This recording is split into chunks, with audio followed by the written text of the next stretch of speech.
भारत गौरव आचार्य श्री पुलक सागर जी गुरुदेव के प्रवचन और धार्मिक कार्यक्रम देखने एवं सुनने के लिए जिन शरणम मीडिया चैनल को अभी सब्सक्राइब करें और बेल आइकॉन पर क्लिक जरूर करें।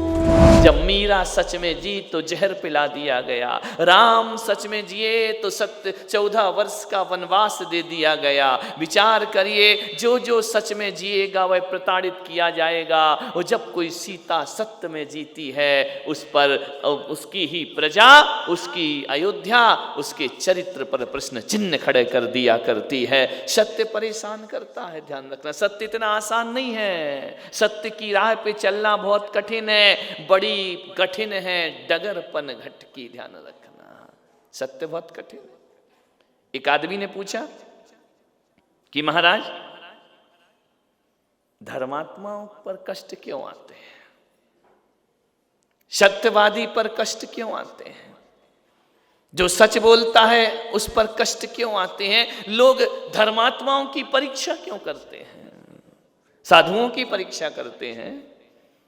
थोड़ा सा धर्म करने लगोगा, पूरे देश समाज की निगाह तुम पर हो जाएगी, तुम्हारी कमियां देखने लगेंगे, तुम्हारी कमजोरियों को पकड़ने लगेंगे। हर व्यक्ति धर्मात्मा की परीक्षा क्यों करता है? मैंने कहा इसलिए करता है कि इस देश की परंपरा है, देश क्या पूरे विश्व की परंपरा है, परीक्षा उसी की होती है जो स्कूल जाता है। मेरे भाई, जो स्कूल नहीं जाता उसकी परीक्षा कौन लेगा? परीक्षा उसी की होती है जो पढ़ता है, परीक्षा उसी की होती है जो अध्ययन करता है। जो अध्ययन नहीं करता उसकी परीक्षा कौन लेगा? जो बच्चा स्कूल ही नहीं गया, कौन सा स्कूल उसकी परीक्षा लेगा? एक बात ध्यान रखना, जीवन में यदि कष्ट पड़ते हैं और तुमने यदि जिनेंद्र भगवान का मार्ग पकड़ा है, कष्ट चुनौतियां तुम्हारे सामने आएंगी, अरे जरूर आएंगी, पीड़ाएं आएंगी, तुम्हें परखा जाएगा। एक बात ध्यान रखना, लाख सोना बना लो अपने आप को, लाख सोना बना लो अपने आप को, मगर ये याद रखना हर शख्स परखता जरूर है। ध्यान रखना, सोना कितना भी 100 टन खरा हो, लेकिन लेने वाला उसे कसौटी पर जरूर कसा करता है, जरूर उसकी परीक्षा लिया करता है। बिना परीक्षा के कोई पास होता है क्या? परीक्षाएं जानते हो क्या होता है? जो स्कूल जाएगा परीक्षा देगा, और जब कोई परीक्षा ली जाती है उसकी, तो एक बात याद रखना, परीक्षा परेशान करने को लिए नहीं ली जाती है। जब भी परीक्षा होती है ना, तो अगली क्लास में बिठाने के लिए परीक्षा ली जाती है, सफलता के लिए परीक्षा ली जाती है। जीवन में कष्ट आएंगे, परीक्षाएं ली जाएंगी। कमठ पारसनाथ पढ़ रहे थे ना भी, कचनेर वाले बाबा की जय है। कचनेर वाले बाबा की जयकार लगाना बहुत कठिन है, और कचनेर वाले बाबा बनना, जयकार तो आसान है, पूजा आसान है, लेकिन पारसनाथ बनना बहुत कठिन काम हुआ करता है। हम अपने घर को नहीं जोड़ पाते, और मेरा बाबा तो टूटी हुई गर्दन जोड़ लिया करता है। ध्यान रखिए, कचनेर वाले बाबा, विचार करना, हमसे अपना घर नहीं जुड़ता है, हमसे अपना परिवार नहीं जुड़ता है, हम दिल से दिल नहीं जोड़ पाते हैं, और पारसनाथ पत्थर से पत्थर जोड़ दिया करता है। ध्यान रखना, पाषाण से पाषाण जुड़ जाया करता है। विचार करना है आपको, बहुत कठिन है पारसनाथ बनना। एक बात याद रखना, अपने परिवार घर की दुश्मनी बहुत कठिन हुआ करती है, उसका अंत नहीं हुआ करता है। कमठ कौन था? पारसनाथ का भाई ही तो था। 10 जन्म पहले, 7 जन्म पहले भाई था उनका। पारसनाथ की पत्नी पर वह बुरी दृष्टि रखता है, विरोध होता है, राज्य से निकाल दिया जाता है। हर बार पारसनाथ ने क्षमा किया, हर बार कमठ ने उपद्रव किया। ध्यान रखना, पारसनाथ परेशान हुए, हर जन्म में परेशान हुए, हर जन्म में उन्हें कसौटियों पर कसा गया, हर जन्म में उनकी परीक्षाएं ली गईं। लोगों ने कहा फिर पारसनाथ बनने से क्या मतलब है? हर जन्म में कमठ उनका दुश्मन बन करके खड़ा हुआ। एक बात याद रखना मेरे भाई, कमठ परीक्षा ले रहा था, पारसनाथ परीक्षा दे रहे थे, लेकिन एक बात याद रखना, हर जन्म में पारसनाथ ऊंचाइयों को प्राप्त होते हैं, और हर जन्म में कमठ नीचाइयों को प्राप्त हुआ करता है, कमठ पतन को प्राप्त होता है। पारसनाथ ऊंचाइयां चढ़ रहे थे, परीक्षा तो होती है। कभी पीतल को परखा जाता है क्या? पीतल लेने जाते हो, कसौटी पे कसते हो क्या? उसको तपा के देखते हो क्या? सोना ही परखा जाएगा, डायमंड ही परखा जाएगा। जरकिन को कौन परखेगा? कांच को पहले ही कह दे भाई ये माला कांच की है, सारा टेंशन ही खत्म हो गया ना। लेकिन कोई कह दे ये हीरे की है, अब परख शुरू हो जाया करती है, अब कसौटियां शुरू हो जाया करती हैं, अब देखना पड़ता है। मान्यवर, सोना बनना है तो तपना भी पड़ता है मेरे भाई। सोना बनना है, खरे बनना है तो जीवन में परीक्षाएं देना पड़ती हैं। सत्यवादियों की परीक्षा, रावण की कोई परीक्षा लेगा क्या? उस दुष्ट की कौन लेगा परीक्षा? राम की परीक्षाएं। परीक्षाएं तो राम को दी, राम देते हैं। एक बात याद रखना, जब तुम्हारी जिंदगी में संकट आए तो एक ही चीज स्मरण में रखना अपने जीवन में, कि भगवान हमारी परीक्षा ले रहा है, ध्यान रखना। और जब जब परीक्षा लेगा हमें इतना ही करना है, हर परीक्षा में पास होना है। पास हो गए तो यही भगवान जो पास परीक्षा ले रहा था वही हमें अगली क्लास में बिठाने का प्रयास किया करता है। ऊंचाइयां हैं परीक्षाएं, सत्य कसौटी पे कसा जाएगा। मान्यवर, घबराओ मत परीक्षाओं से, परीक्षाएं तो देना ही पड़ती हैं। मैं जब दीक्षा ले रहा था, मेरे गुरु ने मुझसे पूछा, आचार्य पुष्पदंत सागर जी महाराज ने, ग्वालियर में मेरी दीक्षा हुई, एलक दीक्षा, पहली दीक्षा। उन्होंने मुझसे पूछा कल तुम्हारी दीक्षा है? उनका आपकी कृपा है। उन्होंने कहा कैसे जियोगे? एक प्रश्न किया। उनका महाराज जैसे सब जीते। बोले नहीं, वैसे नहीं जीना है। तुम क्या जियोगे, कैसे जियोगे? जानते हो दीक्षा क्या होती है? नहीं मालूम। उन्होंने कहा बेटा सुनो, जीवन में याद रखना, कल तुम्हारी दीक्षा हो जाएगी दोपहर में, उससे पहले एक सूत्र सुनना। बड़ी प्यारी बात उन्होंने कही, वो आज तक मेरे हृदय में रखी हुई है। उन्होंने कहा कभी क्रिकेट का मैच देखा है? मैंने कहा हाँ। खेला है? हाँ। क्या सीखा है? मैंने कहा कुछ नहीं, मजे लिए और क्या किया, कुछ नहीं। आदमी बच्चे सीखते कहाँ हैं? बोले मैं सिखाता हूँ। जब कोई बैट्समैन होता है ना, फील्ड पे उतरता है, एक बात याद रखना, पूरी फील्डिंग में एक भी उसके पक्ष में नहीं है, ध्यान रखना। आसपास जितने भी फील्डर खड़े हैं, किस लिए खड़े होते हैं? आपने मैच देखा होगा ना, है?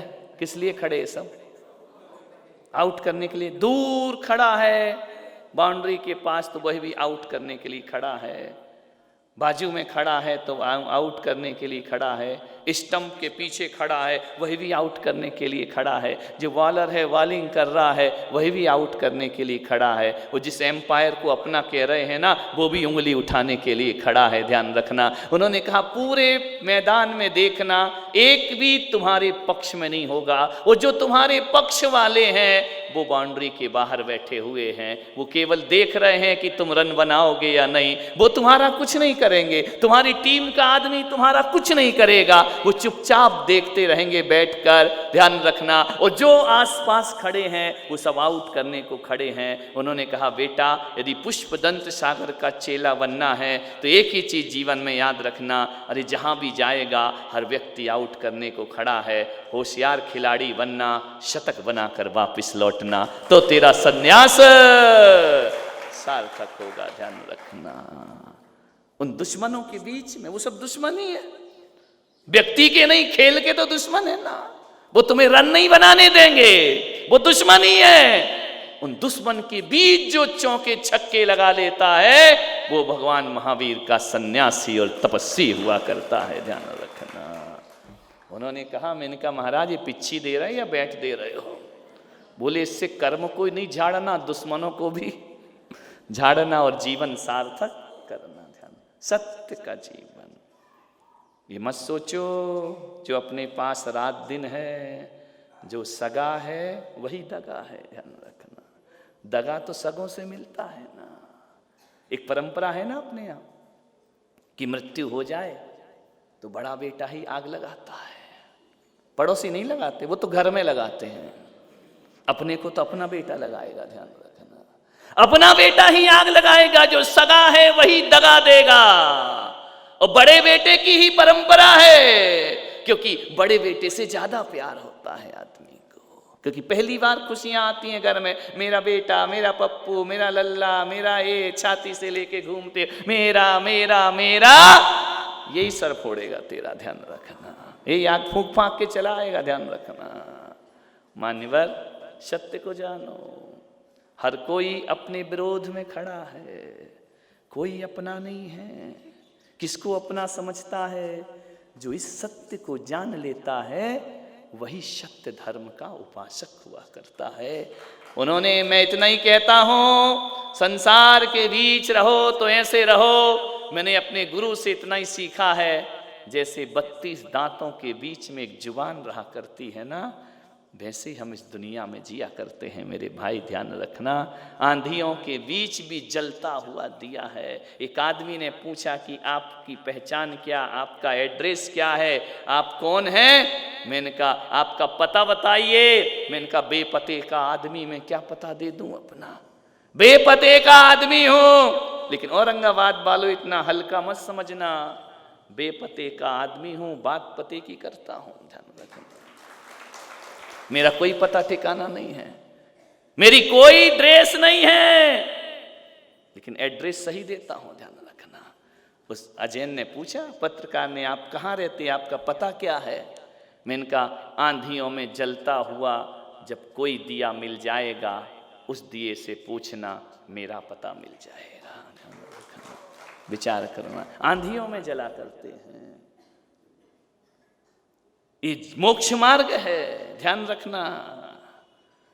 मोम के हैं पैर और आग में चल रहे हैं हम, मोम के हैं पैर और आग में चल रहे हैं हम, ना जाने अपनी जिंदगी में कैसे संभल रहे हैं हम, ध्यान रखना।